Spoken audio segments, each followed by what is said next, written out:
Let's get started. Woohoo! Hi, everyone. Good morning, good afternoon, and good evening, whatever the case might be for you. We are truly an international crowd here tonight. I'm coming to you live from Spain. I have with me tonight my lovely colleague Carolina coming from Costa Rica. And of course, we have two really wonderful ladies, Lisa and Marjorie from the US. I'm Alex, and on behalf of the Mind Valley team, I would like to welcome you to this night's session of Energy Medicine Live Q&A, call number 2, in which we will cover modules 3 and 4 of your course. That being said, and without further ado, let's welcome our two wonderful ladies that will help us learn more about energy medicine, Lisa and Marjorie from the Energy Medicine faculty. Welcome. Thanks, Alex. It's great to be here. I participated in this last year and it was so awesome. I'm talking to you from Brooklyn, New York. So I'm really excited to be here and talk about these two subjects. It was really a fun and rich experience last year. So I'm looking forward to hearing what this group has to, which way they want to pick our brains tonight. Wonderful. And I'm Lisa, and I'm from Montana, and I'm really looking forward to this session and answering your questions live. And triple warmer and spleen in the last chapter, I mean, that's kind of the key to the kingdom in energy medicine, and energy testing is biofeedback at its absolute finest and gives us great information and it's reliable once you do it well. So welcome, and here we are. Okay, thank you. So let's start. Like I said, we'll start with a few pre-submitted questions, and then I will be monitoring the chat and the Q&A feature and picking questions that are also being sent right now. The first question for tonight comes from Irene. What can we do other than the daily energy routine to keep ourselves centered and focused? So first of all, it's going to sound a little repetitive, but the daily routine is set up the way it is because it's misleading in its simplicity and how powerful it is. So I want to really reiterate that getting those energies balanced is going to be amazing for that. But some aspects of the routine that are great for focus are the ones that have to do with the head. So when you do a crown pull, that is really great for focus. When you do a Wayne Cook, that is amazing to get. Basically what it does is connect right and left brain and connect back and front brain. So these are great things for focus. Being out of homolateral, so having your energy crossing will be amazing for focus as well. So what I would say is do your whole routine at least once a day, but pick 1 or 2 of those and try doing them throughout the day, 3, 4, 5 times. And I will be really surprised if you don't start to feel a real difference in your focus from those. So question number 2 from Helga. Are the strengthening and sedating points used only when we have pain in the areas on the muscle meridian chart? Or are there other applications for it? Absolutely, there are other applications. And generally when we have pain, it's because there's too much energy. So we really lean way more towards sedating points for pain and muscles than we do strengthening points. But when we use strengthening and sedating points, it's really to balance and stabilize energy running in meridians. And so that's really the other main application. It's really to balance the energy running through meridians. And since there's 14 meridians, 12 of them talk to, the 12 major organs in the body. So it's a way to, increase the energy flowing to meridians. And since the whole meridian system is on a 24-hour cycle, it's like Donna mentioned, most heart attacks occur during spleen time, which is 9 a.m. to 11 a.m. And the reason is because spleen is so depleted that it doesn't have the energy to send to heart, which follows. And so strengthening spleen is a way to help heart. And so we use strengthening and sedating points really way more to balance the energy moving towards meridians and in the whole cycle. Margie? Yeah, what I would add to that is that Meridians have, so for example, a meridian is named for the organ that it governs. So for example, a liver meridian obviously can have an effect on the liver organ, but it also has a whole melange of things that it will affect as well. For example, liver opens up into the eyes. Liver meridian governs muscles and tendons. There also are specific muscles that are part of that. So it will always govern the organ it's named for. It will have a sense organ and other things it governs. But for example, if you do have pain, let's say in a pec muscle, the pecs are governed by the liver. So that's just one of the aspects of what each meridian will govern. So for pain, obviously, most of the time it's in a muscle, so they were using the meridian energy to relieve that. From Linda. I have been told that as you age, your energy weakens or lessens. Could you please comment on that? I mean, I think that it's no mystery that, you know, our pure juice at the age of 10 or 20 is going to be different than when we're 70. But, you know, so in terms of pure raw energy, I don't know if I would use the word weaken. I mean, we are at this point finite beings. So there is a curve to that. And there is a, you know, a beginning and a growth and then an easing down. But I don't know if I would use the word weaken. My feeling is that we need, you know, when we're growing, when we're young, we need a much more explosive, powerful sort of energy to really ripen into life. When you get into your 50s and 60s, you know, most of the time we're more established as humans. So then we're more coasting and ripening, and the energy we have is that we really need is slower in some ways, because we've more become who we are. So, but honestly, I'm 57. I expect to feel robust and healthy and happy. Do I expect that I'm going to still run a marathon? No, but I still feel robust and healthy and intend to feel that way until the end, which hopefully will be 30 or 40 years from now. Wonderful. I see that also Rosalind is sharing your enthusiasm. She says, "Hi, I'm 76 and I'm still full of tremendous energy." Woohoo! And the only thing I would say, look at Donna. I mean, she's actually gotten younger and more vital in the 20 years that I've known her. Mm-hmm. She's kind of gone the other way. Yeah. Let's see what's next from Sarah. "I've tried the energy testing that you have done to others on my husband. Some of the tests work really well and others don't seem to work at all. Is this just part of the learning curve, or are some of us," referring the students, "or are some just better than others at working on energies?" First of all, working on those nearest and dearest to us can be the most challenging. And I'm really glad that you said energy testing, because especially working with men, as soon as you use the word muscle testing, you now have a competition on hand. So, you know, I've been doing this for quite a while now, and this right here is my favorite thing for energy testing, especially working with other people, because it shows me how easy my job may or may not be.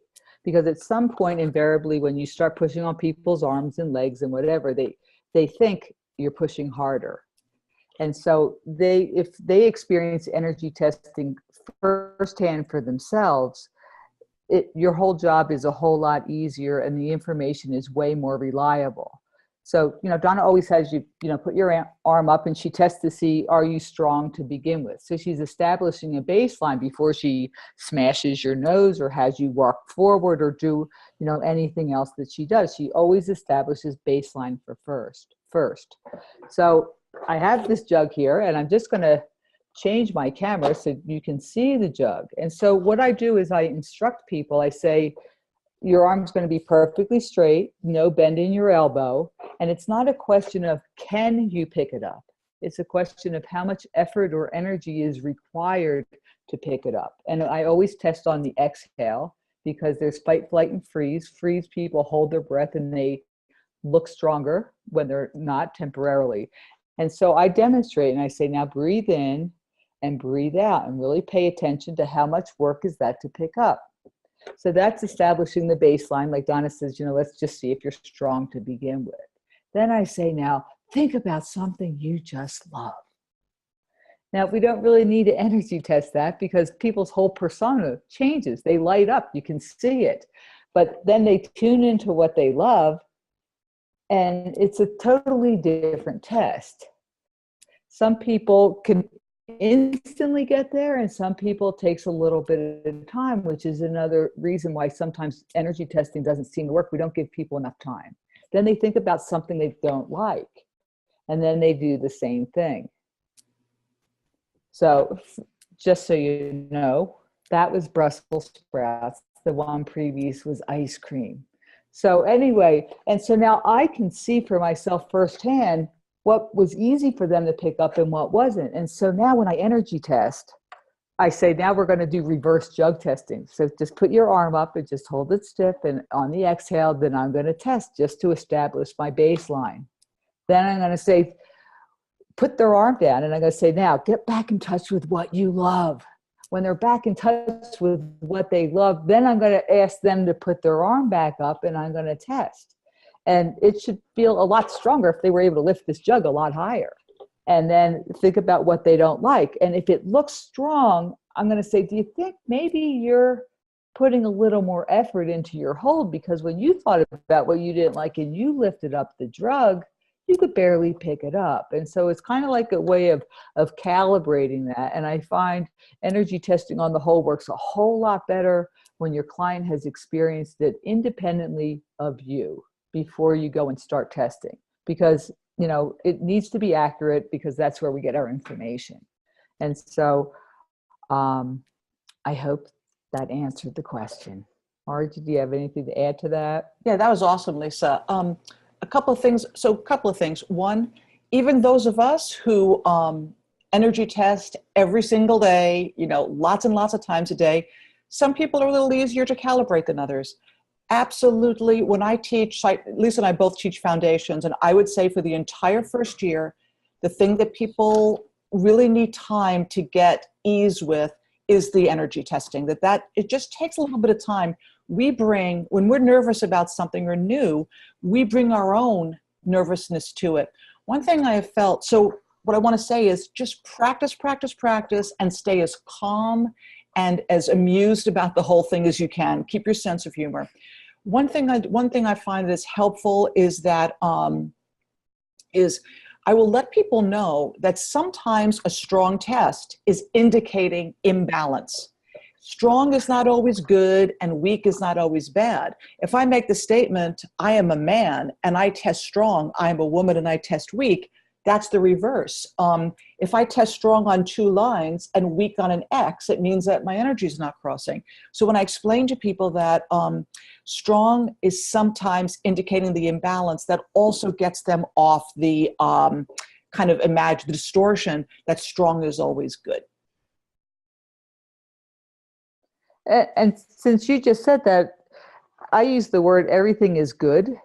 Uh-huh. So, because nobody wants to be weak. Everybody wants to be strong. And so good, it doesn't matter, because to me, if I get reliable information from your body, that's what I'm going for. And that's good. Mm-hmm. So that's it. Agreed. From Bridget, when we energy test another person and the person tests strong at the basic body test and spleen meridian test, does that mean that the energy systems are all at that moment in balance? And if not, how would we determine where and what to test next in order to see the overall health status? So I think, Lisa, remind me, did they show how to do a pinch to qualify? I don't think they did they? I don't think they did. Okay. So, this is really an introductory program. So if you're just doing a general test and it's strong, you do the spleen test and it's strong, then that system is telling you, I'm okay, that I'm doing okay right now. If there's weakness in the system, then that test, the energy feeding those muscles is not going to feed it well, and you're going to get a weak test from that. So I think the simple answer is yes. If you test both of those tests and they're strong, then those systems are good. But we know we call this one the general indicator test because we can then use it to test other things. So the test by itself means overall in the system, things are going good enough for a strong test, but I might press a nose and that goes down and says, oh, the hookup's not great, or I'll test homolateral or any number of other things. So we're really using that test. It means I can use this arm to now explore someone's energies, and then you're going to get all sorts of information coming from that. Next question from Marika. It has been over 2 weeks now that I am practicing the energy medicine exercises that Donna has taught us. I don't feel any different. If anything, I think that I might be even feeling worse. Is this normal? Will I ever be able to feel better, or is it possible I am too blocked for the energy medicine to work? So first of all, yes, well, as far as this goes, you are normal. Your friends family can talk about anything further from that. But as far as energy medicine goes, it's really common. So the thing is that if your energies, first of all, no one's energies are too stuck, that this work cannot help it. That's why we're doing this work, because energy wants to move, energy needs to move, and if it's blocked and you do exercises, it's going to start to gently encourage it to move. And no one's energies are so stuck that they cannot be encouraged to move. It might be a tiny bit at a time. It might be a big bang. One thing I want to say is that, as in my experience as a practitioner, people often feel worse when more moves than when less moves. When you're moving energies that might have been stuck for a long time, it can be a little hard on the system to figure out, how do I integrate this? I mean, imagine how it feels like, I know for myself, if I don't exercise for a long time and then I do a big workout, I feel pretty crappy the next day. Or if I've not been eating well and I go on a cleanse and really eat cleanly, I feel worse before I feel better, because my body has to figure out how to integrate. So just because you're moving from a less healthy pattern to a more healthy pattern, there sometimes can be bumps in the road along. So, I don't want to tell anyone what to do, but I can say, if it was me, and when it is me, when I move energies that haven't been moved for a while and I don't feel great, I might ease off a tiny bit to let my body integrate more easily, but I definitely stick with it. I know then that I've hit somewhere juicy that needs to go, for me to go further with. Lisa, did you want to say something? I would like to add to that, because I thought that was my question and I was prepared for that one. So maybe Margie will take the next one. But here's the thing: it's 21 days or 40 days they know to change a habit. The first thing that I would check if you're not feeling better is homolateral. And if you don't have a way to check, because Donna in the energy medicine book, halfway through the book, she says, oh, by the way, if you're homolateral, all this good stuff that I'm telling you to do in the book isn't going to work, that you're not really going to experience the benefit of it. And so homolateral and Wayne Cook are really the first two orders of business to ease the confusion in the body. But homolateral is the critical one. You're only operating at 50%. And we just had the whole module previously on triple warmer spleen. So sometimes triple warmer, he's not quality control, he's survival control. And he says, life might be hard, we might not be so well, but we know what it is. So to move towards something else is an unknown. And so sometimes triple warmer will kick up and really shift, really kind of rebel against change happening. And so, do your smoothie, do your hold, cover your eyes, tap your gamut point. So really talk to triple warmer and just say, hey, look, this is really good for us. This is good. I mean, so start talking to triple warmer you know, in that way, because at a certain point, triple warmer kind of settles down because he realizes all these things that he's been checking and trying to keep you going and whatever. You've just taken a load off energy systems by having your energy crossover, by having your energy hookup. So at a certain point, it does kind of kick in for you, but I would really look at the homolateral repatterning. And if you don't have a way really to test that, just slow it down. And when you lift same arm and same leg or touch same knee to same hand, it should feel heavier.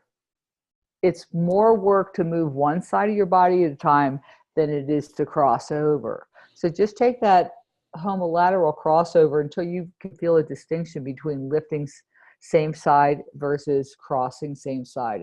And as soon as that becomes a noticeable thing and easier, I bet you'll be feeling better. Let's see, next question from Susan. And this one was asked also several times by other people. When do you decide to strengthen versus sedate? So, so this is a thing. At the stage where you guys are at, that's a pretty hard question to answer, because two people can have exactly the same condition, and one person's going to need strengthening, one's going to need sedating. So a couple of things on that. One, if there's pain, then you know you can sedate. That's kind of a rule right there. I would say that triple warmer, you're virtually always going to sedate, and heart and spleen, you are virtually, well, heart you will always strengthen. We never sedate heart. And spleen you will always, virtually always strengthen as well. So those are a couple some that you can just kind of count on. If you don't have someone to test you, then you're just not going to know at this point. And what I say is, what is safe is to use the neurolymphatic points, or if it's a more emotional thing, use the neurovascular points, anywhere where you're holding the head.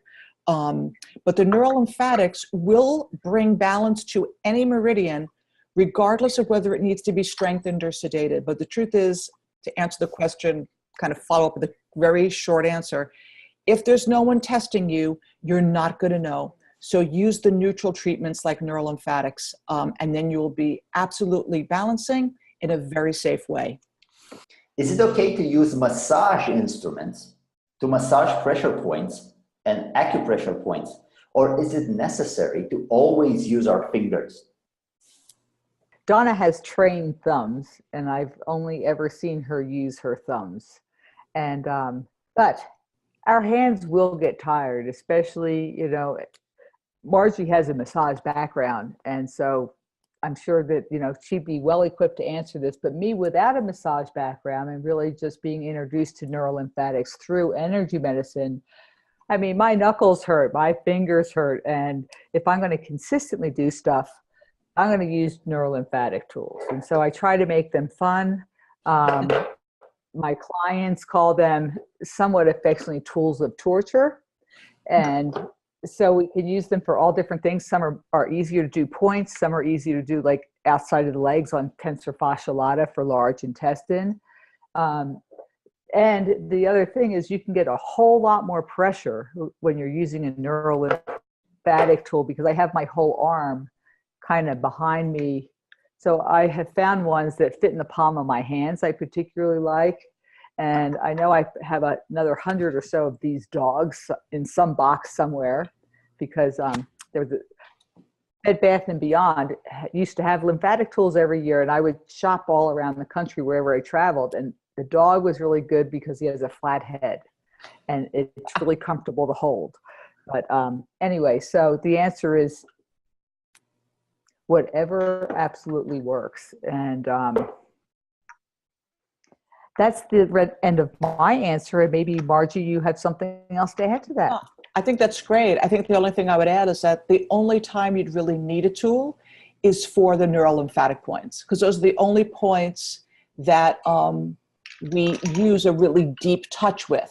So if you're just holding strengthening or sedating points or neurovasculars, that's a very light touch, and I would use my hands for those. How do I test myself for something that has no physical form? For instance, I'm thinking about purchasing an online product. How can I test to make sure this is the right path for me and align with my energies? I don't know if you can be sure. That's the honest truth. You know, I think in the beginning, having something that you're actually holding or touching is really going to be a clear indicator that that energy is in your field. But I mean, you can use your thoughts. I mean, sometimes with students, when I teach energy testing, I'll make a joke and I'll say, okay, think about puppies. Think about sick puppies. I mean, the thoughts will alter. But it's tricky because sometimes, for example, I might really want an ice cream, but it's not that good for me. So right there, there's a conflict in my energies. And so if someone else tests me for the ice cream, they're probably going to get a weak test. If I test it, I'm going to get the conflict, and you know, it'll be a battle of what's good for me versus how strong my desire is. So I don't think there is a way for you to be sure about something as intangible as an online course, and let energy testing. But you know what? Grab a friend and see if they test you while you think about the course, or, you know, put your hand on a handout or something like that. But I would say that at this stage of the game, that's not going to be quite as reliable. What do you think, Lisa? Well, I think that in energy medicine, we discourage actually asking questions, Yeah. which is why we touch noses or have people walk forward. So we don't really encourage that. And I love that you use the example of ice cream, because I love that David mentioned on the last class, he said in his 40 years of being with Donna, she's never tested weak for Carvel. So I think that's it, Alex. Is there a way to self-test using the spleen meridian? I tried doing this, and I guess I can kind of self-test my spleen if I wanted to, but I don't really know why I would. I would be way more inclined to have someone else test me, or I really like my jug. So for self-testing, I'm going to use a jug or a barbell or something like that.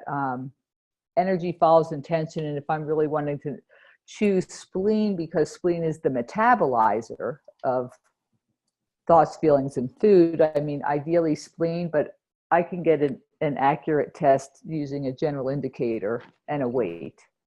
And I think I just grabbed a barbell, and you actually can put a barbell by your side and lift out this way to mimic spleen. So you'd have to find one that, when you use barbells, that if you say your name, my name is Marjorie, I can fairly easily lift it. My name is Frank, a lot harder. So you would have to do the same thing, but you have to make sure that your hand is aiming. So it's not like this. It's not like this. The hand has to be aiming towards the back. So the position, the integrity of the position stays the same. Thanks, Margie. You're welcome. I was just checking the last comment that came in. What if you don't have a friend nearby to test you? Then you have to make do. So, you know, the bottom line is that testing is something that takes time to develop accuracy, to start to understand yourself, and to develop. It's just not something you get in a minute or two. So as you start to practice, you're also going to start to get a sense of when it's really accurate or not. So if the friend isn't there, you know, grab a barbell, I use a jug also, because I can fill it to exactly the weight that I can lift easily or not, depending on the question. But, you know, you could try a barbell, a weight. There's that pendulum test, and you're going to need to experiment and see what really works. It's going to be different for everybody. How is the crossover pull and cross crawl different in their benefits? Okay, so the cross pull, I'm assuming that's what we're calling dragging from the shoulder, because that's kind of a newer thing, and names don't always stay the same when we learn them and are demonstrated. So this really would get more the top of your body, where the benefit, the difference of really doing a cross crawl this way would really be more of getting the energies to cross over in the whole body. And this would also, the benefit of cross crawling or cross pulling this way is it's going to help relieve the muscle tension in one's shoulder and the trap, and that energy goes, impacts the energy going to head, and this is kidney energy. So to me, this is going to help perhaps more with energy crossing over in the head and in the torso area, whereas the other is going to be more for balance and coordination and whole body. Margie, anything to? The only thing I want to add is that, one of the signature features of Donna's work is how we are all unique beings. That is why for any given thing that she's trying to help you balance, you're usually going to get a couple of different ways to do it. So the best way to work is to experiment and see what works best for you. And for someone else, it could be the exact opposite. So there's always going to be like a triple warmer. We give like 4 or 5 different ways to balance triple warmer because the key in the lock is going to be different for different people. So experiment. The best way to see what works for you is to see what works for you, basically. Next question. If you have a cold or a flu, is that the time to strengthen the triple warmer, or should the triple warmer be reduced and the spleen increased? I would not strengthen triple warmer unless I was dying or have been stung by a bee and I'm allergic to it, basically. I would probably calm it. You're going to want to strengthen spleen like crazy, but I would not strengthen triple warmer. I would work with spleen quite a bit. The thymus thump kicks in. Thymus thump basically creates the T cells, which is a big part of our immune system. So the thymus thump, the spleen thump, viruses are governed by liver. So the liver neurolymphatic is really good for a cold or a flu because those are viruses as well. But I would not strengthen triple warmer. Please elaborate on working with loved ones, as it seems it's a bit more difficult. What is your opinion? It is more difficult because generally we have a vested interest in the outcome.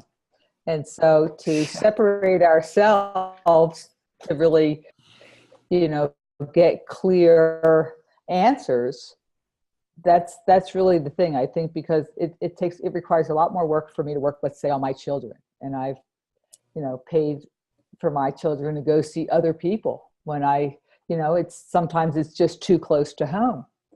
And then other times I can, absolutely work with them, but it really, I have to do a little bit of extra work on myself and be clear. And I don't know if Donna mentions that the points at the base of the skull, if you're getting answers, they can hold back there and you can hold back on your own head and do testing. And it kind of helps with the circuitry that the answers, that your information is going to be more clear. Margie? Yeah. How many of us are neutral about what we want our spouses, friends, family, and partners to, how we want them to change? It's just not a neutral territory. So obviously, if I have a partner or a family member that's not feeling well, I might work on them, but I'm going to understand that I'm not, again, just like Lisa's saying, I'm not neutral about it. So I would avoid thorny issues. I mean, how many people have seen our children misbehave with us? They go to someone else's house and they're angels. There's just, or like our husbands or wives tell us things and we don't listen. Someone else says, and we listen all of a sudden. So it just goes hand in hand with family life. So yeah, I share it with friends and family, but I keep it on a very non-professional level with them so that it changes, it keeps the dynamic more mutual rather than the normal more power dynamic that's between a client and a client and a practitioner. Does it matter what time of day we work on a specific meridian? Do we align it with the time of day the organ is active, or? Absolutely. It's an awesome thing to do. So you can do it in 2 directions. Let's say you're having chronic spleen issues. You might work on it between 9 a.m. and 11 a.m.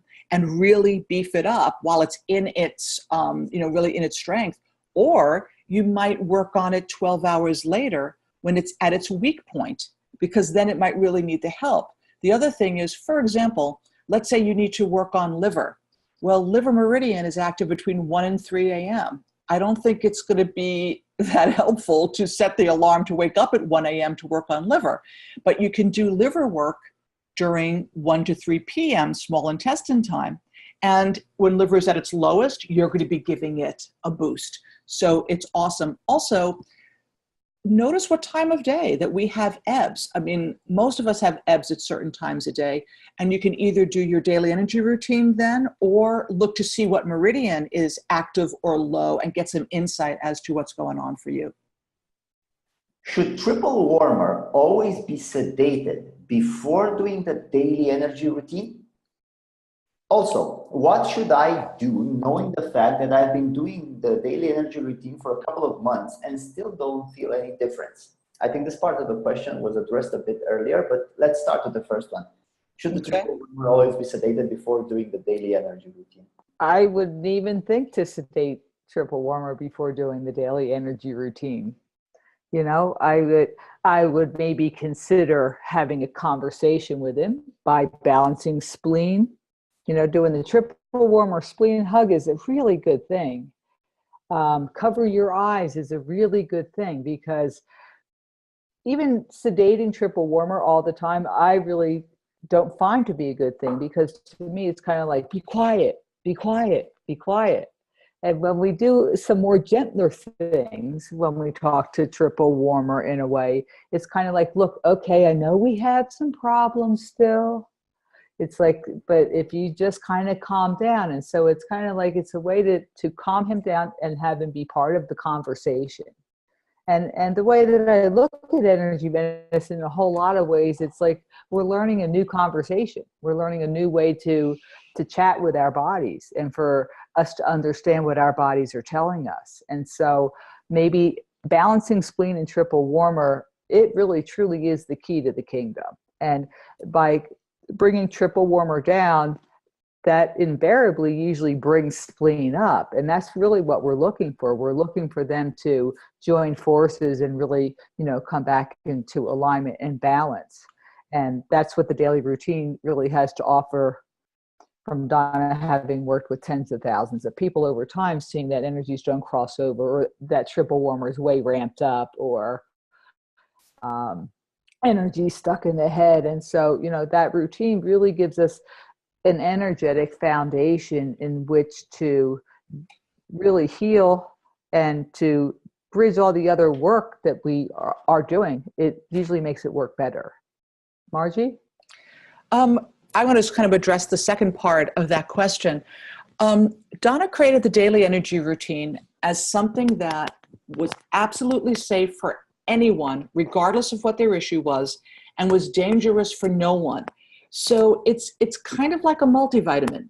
It's good for everyone, but there are going to be times. So there's times when people come to me, first of all, regardless of whatever they're coming, whether it's hangnails or cancer, they're dealing with I do the daily energy routine first. And they very, very often some improvement happens from that. But for some people, there are more specific things that need to happen for the daily energy routine to really work. So like Lisa was saying, if your energy's not crossing, then it's a lot less effective. Sometimes energies become what are called irregular, and that has to be cleared before the routine is fully effective. So we have to take it for what it is, which is a general thing. It's kind of like, you get like a 10 to 10 minute exercise routine that's very general. It's not going to hurt you, but it might not address your specific issue. So if you've been doing this for a few months and you're feeling absolutely no results or little to no, I would say that you really want to try to find a practitioner who can assess your energy specifically and find out what's the key in the lock that's keeping this from really helping you. All that you have done, it's not for naught. Even if you're not seeing the benefit, energetically, it's still there. And at some point, it'll kick in. Absolutely. That absolutely, does happen. And I mean, I assisted way back when, 15 5-day classes. And in the beginning, people came because they only read the book. And they picked up and started doing that daily routine. And I'd say, 200, 300, 400 people would come to these classes, make that commitment because they did the routine and they felt that much better that they wanted to learn more. Mm-hmm. Now, over time, having done these classes, there was always a certain percentage of people that came. And by day 3, they were feeling worse than when they got there. It wasn't a large percentage, but there was a percentage. And that's kind of like, and as Margie mentioned earlier, we tell them to back off, take it slower, kicks up. Mm-hmm. And so, but at some point you will feel better. And like Margie said, sometimes there just really might be something unique to you where you have some benefit happening, but you're still not really to start that total onward trek. To find someone, to kind of sleuth it out a little bit. Does it affect the outcome or accuracy if the person testing you doesn't really believe in energy medicine or altogether thinks it's unbelievable? Whose turn is it, Lisa? I don't know. Donna loves the skeptic, and you can take it from there. Yeah. What I would say is that the only time I will not work with someone is if they're dead set against it working. So if they just want to prove me wrong, I don't bother.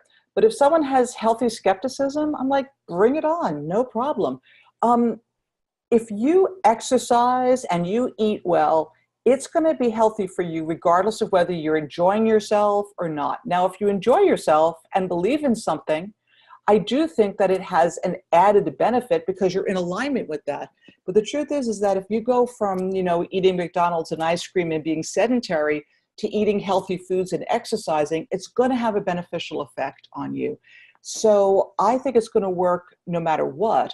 But again, if you are dead set against it working and want to prove it wrong, that will definitely impede the flow. And I, as a practitioner, I don't bother with that because, who wants to spend their time trying to prove themselves a right or wrong.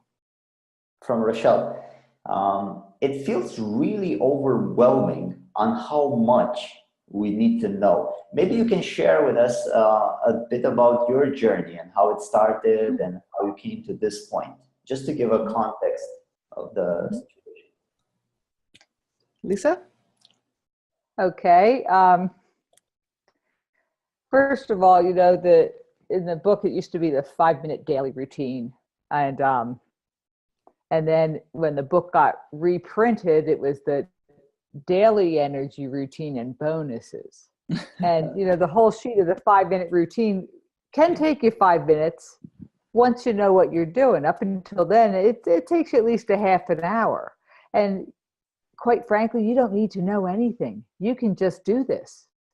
And when I tell people, if you go to, since many of us do not see energy, I tell people, look, you go to the gym and you lift weights. Do you expect to see some biceps, triceps, or whatever those muscles are? I mean, after you've gone to the gym twice, it's like, no. But if you go to the gym 3 times a week for 6 months, you're going to start to expect to really see something. And so, David will say, test before you ingest. Can I get you all to commit to testing everything before you eat it? And it's like, so to try to get someone to commit to doing that daily energy routine every day, just to see what happens in 3 weeks or in 6 weeks. I mean, they involve really our being. And what Donna used to say is that the daily routine, it's not an elective anymore. It's like, it's necessary now. And now I'm forgetting what question I'm even answering. But it was interesting. So, that's the important thing. But this work saved me. I mean, it made the difference between surviving and thriving to me. And so I had already had 1,500 hours of other training, and I was doing a whole lot better than, ever. But I remember still meeting Donna that very first time as a keynote speaker in Philadelphia in 2000. And I remember oh my God, I don't know what that lady got, but if I get a little bit of that, my life's going to be different. And my joke is I didn't know how different, you know, and, you know, that was in 2000. And that energy that we see, so the last class was on triple warmer spleen. We see triple warmer as a radiant circuit. So triple warmer is not all bad. Triple warmer is finding our inner bliss and extending it to the outer community. It's our ability to be the perfect host. And when we see Donna in all her glory and we know that she's the real deal, and that joy is, right? I mean, that joy, you know, it's like you just get sucked right on in there. That's triple warmer as a radiant circuit. And, you know, and then you get to know about her life and being bedridden for 2 years with, you know, MS and having cancer and not being able to eat anything. And, you know, physician, heal thyself. I mean, you know, and is it the end all and be all? You know, no, it's not. But there's a place for everything that you know. And chances are everything that you know is going to work better when you get that foundation set. And so meeting Donna, you know, changed my life. And it's not like I just stopped doing everything else or looking anywhere else, but it's part of my life. And it definitely got me oriented on the thrive and being able to participate in a life that I never knew possible. So I think I've more than answered that now. Margie, you have anything you want to say? So I think I remember what the original question was, so I'll go back there. But you know, the beauty and I always say this to students, the beauty and misery of Donna's work is how broad it is. So if you study acupuncture, you're dealing with one energy system, the meridians, period. And there are straight ahead protocols, and that's what you do. With us, I think the reason Donna's work is so powerful is that we do have all of these energy systems that are all working at the same time, but that's a lot of satellites up in the air, a lot of balls in the air to keep track of. So most new students get this kind of like, how do I keep this all together? My advice is, and this is what I did, because I felt that same overwhelm that you guys did. What I advise is pick a couple of things. Instead of trying to understand the whole thing, pick 2 or 3 or 4 things that seem to relate most to what you would like help with and hang with them. And just do those 2 or 3 exercises. Read about them, do them, see how you feel, and really integrate that. Take those 2 or 3, maybe a week or 2 later, add 1 or 2 more, and then play with that. You know, if you tend to have, let's say, digestive issues, then, you know, tap spleen a lot and rub the large intestine neurolymphatic points, and do that for a while. See how you feel. So really pick a small bite, a bite that you can fit in your mouth, chew it really, really well, and then take another bite. So back far away from trying to get the whole thing to understand, and just take a little bit of the time and integrate that way. That's what I did, and that's my advice to you guys, for better or for worse. Great, thank you very much for sharing your personal stories. For all it's worth, we have a recurrent theme here in Mind Valley. Whenever we feel overwhelmed by something, we always tell this joke, which is, how do you eat an elephant? And of course, the answer to that is like piece by piece. Right. And another one of the beautiful metaphors we have, the Mind Valley HQ is in Kuala Lumpur, Malaysia, and there's this beautiful saying in the Malay language. I will not try to butcher the Malay language, so I'm just giving you the English version of that. It says, little by little, over time, it becomes a mountain. So for us, like, the answer to this one is always just take it little by little. And like Marjorie said, take one element of it and start practicing with that. And with time, just add another element and another element and another element. Can I add something to that? Of course. One thing I want to add is that a lot of times with students will try to understand things in their head and get it all in their head. And actually, life experience is what teaches the most. I'll always use this metaphor, like if you cook a recipe and you think, I wonder what it would taste like with more salt. I wonder what it would taste like with cumin. I wonder what it would taste like with garlic. So you actually have to put one of the flavors in, cook it, and eat it, and see how that really tastes to you before you can see what else you might want to do. So another really, I think, important piece of advice is back away from trying to understand it so much in your head and actually taste some of it and taste it over a little bit of time and see how that feels and let that inform what you do next rather than trying to keep it all up here. I was looking at some of the comments here, and Cheryl, and I don't know where she's from. Can I read what she has to say? Because I think it's a beautiful thing. She says, I've been doing the daily routine fairly regularly for over a year. And while I never noticed a drastic change in any one day, I can say that looking back, my life now is radically different. I am much happier. I see the good in more things. I live more in the moment, and all capitals, and am much calmer in stressful situations. That's awesome. It has made a big enough difference that I plan on continuing to do the daily routine plus tracing meridians about 6 days a week. So awesome. sometimes it's more subtle, and it is perspective when we stop and we look back and at a chunk of how our life used to be. Mm-hmm. And, especially if it depends if people, I got to just say, I don't know about you, Margie, but most people that I work with, they come to me from a point of desperation, mm-hmm. where they've either tried everything else and they have nothing to lose, or they've already, done the medical and they don't wish to do that. And, or they've been, really referred by someone they really trust, but hardly anyone comes and says, I'm healthy. How can I be healthier? I mean, that's not really, where my, people that I work with start from. Yeah.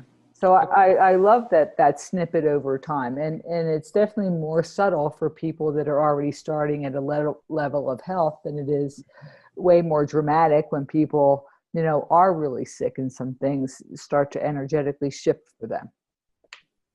That's very true. I just want to say thank you to E-Link, because she actually wrote the Malay saying here in the comment box. Is Sikit Jadi Bukit. So thank you, E-Link, for that.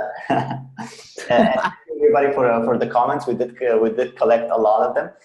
We are at time at this point, but maybe we can take at least one or two more questions, because I had them added here to the list, and we promised people that we'll answer. I'm willing. Okay. I'm willing. Wonderful. So it seems like we actually answered this in the last session, more or less, but I'm seeing a lot of comments here and a lot of questions that came in the live session, especially in the Q&A forum, about sleep.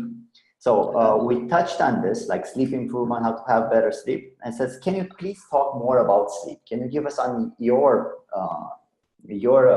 viewpoint on improving sleep? Last time it was mentioned, the idea of holding neutral, forehead points, and the notion of grounding. What else can we do to sleep well or deeply all night? I think this is Lisa's question. No, how about you do it? It'll be a much shorter answer. Well, I don't know about that, but sleep, it's such a common problem. And for me, not getting a good night's sleep is about the most miserable thing that can happen as far as the next day goes. It's going to be different for different people, but some things for sure that will help everyone. Absolutely. The triple warmer, neurovasculars, any neurovasculars. What I often do is I lay back, I put a pillow under my elbow, so that way I can just be propped up and be relaxed with that. Long hookups before you go to sleep, really good. Connecting heaven and earth, that's a really, really nice one as well. It's not part of energy medicine, but slowing your breath for sure is going to be really helpful for that as well. Those are kind of my go-tos, and I would say for the most part they've been pretty effective. As far as having insomnia, one thing I would notice is, do you wake up at a certain time? Or I know for myself, for example, that if I don't get to sleep by a certain time, it's harder for me than if I get to bed earlier. So I know for me that if I get past 11 o'clock, it's harder for me to fall asleep than before 11. Some people wake up like clockwork at 3. So that will give you, the timing will give you an indicator of the specific meridian that might be happening. Also, strengthening heart, especially if you have kind of a monkey brain or disturbed dreams that wake you up, strengthening heart is really awesome for that. Lisa, anything to add? Since the last module was on energy testing, you could also energy test for magnesium before bed is a good thing to take because it's relaxing. Melatonin, so you could valerian, chamomile tea. I mean, you could test for some things. And Margie's saying about, the best time really to go to bed for most people is between 9 and 11 during triple warmer time. And if people stay up past that, they're usually up until 1, until gallbladder's kind of done, that it's often hard for people to fall asleep. So, and not doing, not watching the news. I mean, that's like a plot that there's the 11 o'clock news. It's like, let's jack triple warmer up, and let's give him things to start, chewing on here. And so, winding yourself down, doing pleasant things. But triple warmer absolutely loves ritual.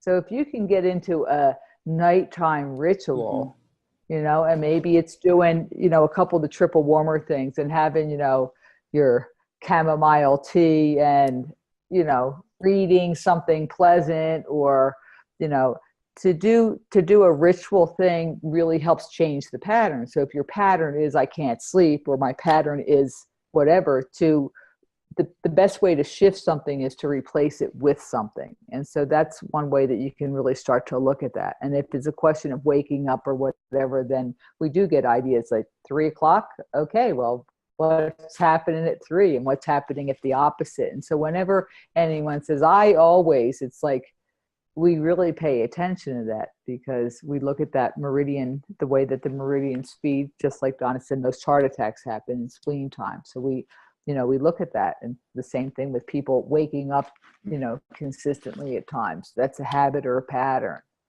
So that's it, Alex. Yeah, I agree that, to expect your body to really relax if you're watching the news or like you're on the computer for a long time before you go to bed, that's a lot to ask. So I know that if I really need sleep and I'm a little hyped up, I will get into bed earlier, get a book, make a cat pile, and, unwind for half an hour at least, or 45 minutes, to give my body the slowdown that it needs. Before we wrap up the session, and I let Lisa and Marjorie give us a few closing words, just a few more things for me. I would like to, first of all, thank you all for participating and for your comments and for your questions. We received around like 80 questions for this session, and we received 150 that were pre-submitted. As you can know, this is wonderful in terms of your interest and the energy that you put into this energy course. That's all from this information side from my place. So Lisa and Marjorie, if you have a few last words for us. Lisa, any words of wisdom to part with these people? Well, I have really enjoyed this, and I love answering questions, and I'm on Friday on the Tribe. So if you just want to type some, questions there that perhaps were not addressed, I mean, the Tribe platform, is a really good place to get those questions answered. And I love that you're part of the energy medicine, team here, and learning, and I love that, and it can change your world. Yeah, I want to say that this has been really a rich experience for me to join in this. And the main thing I want to say is, 1, be easy about it, be gentle, do things that feel easy and comfortable. Don't worry about the rest of it. You have the Tribe to ask questions. When in doubt, just do the things that feel comfortable to you. But really know that what all of this about is having real authority over your own life experience. These are tools that you can use. I mean, I go to the doctor sometimes, but it's the last thing I do, not the first thing, second, third, or fourth thing I do. And most of the time, I never end up going because I don't have to. The feeling of being able to take control of my own health and having real input and impact on my own experience has been invaluable, and that's what really fuels my enthusiasm. So kudos to all of you for joining in with this, and it's awesome to have you as part of our energy medicine community. That's my final thumbs up. Wonderful. Thank you. Thank you very much. Thank you very much, Marjorie. And thank you very much, Lisa. Thanks, Alex. You're Thank awesome you, Alex. moderator. Okay. And thank you, everybody, for your participation. See you on the next live call. Bye-bye. Take care. Take care. Bye. Thank you. Thank you.